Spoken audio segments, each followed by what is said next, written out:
So let's talk about the one thing that musicians need to do to get better.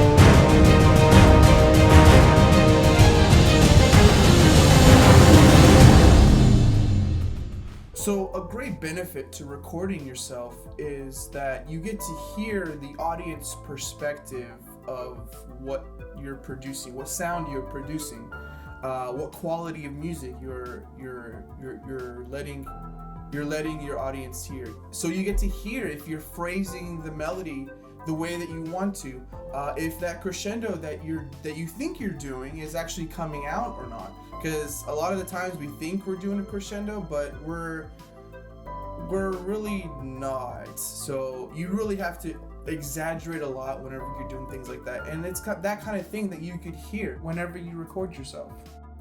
Now, let's talk about what you might need. So you're probably actually thinking like, well, I mean, I don't have great equipment or anything. I mean, equipment can be really expensive, and if you have a whole setup and you have like professional microphones, you could use that if you really wanted to. If you have like a simple recorder, you can just record yourself. Even if you just have like a cell phone, the quality of these things are actually really good these days. So it doesn't have to necessarily be perfect, it just has to be enough so you can hear yourself. A lot of people are actually using these to post straight from their phone to Instagram, and it sounds pretty decent. So it's a great tool to have. I mean, it's something you have on your person every single time, all day. I can't remember the last time I left my house without my phone. You're at a place where you have your guitar handy, you can actually record yourself anywhere you want to. It's a great recording device. It doesn't really matter the equipment that you have, just the fact that you're recording yourself and you're actually hearing what kind of sound and music you're kind of producing out there. And you also get to hear your musicianship, the tone that you're producing. You get to really analyze your craft, your musicality in a completely different way. Whenever we're playing, we actually try and create these effects or this sound that's in our head, but it sometimes just doesn't come out as much as we think it actually is. So a lot of the times you have to over exaggerate. So if you think you're playing at a forte, you're actually probably playing maybe at a mezzo, and you will hear that whenever you record yourself and listen to it again.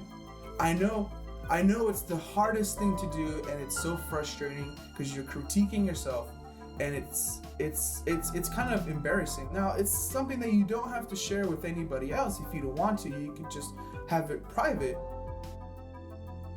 So another thing that you can also kind of pay attention to or look out for is, are you actually engaging with the audience? Is there a feeling? Is there something that you want the audience to kind of hear or pick out? Are you actually saying the message or the mood of the piece that you want your audience to hear? I hope that you guys actually start doing this, and if you actually decide to share, tag me on Instagram. I'd really like to hear you guys play. Oh yeah, one last thing. So if you're actually having a hard time with stage fright, recording yourself is a great way to overcome stage fright. Well guys, that's it for me. If you like this video, give it a thumbs up, subscribe, and see you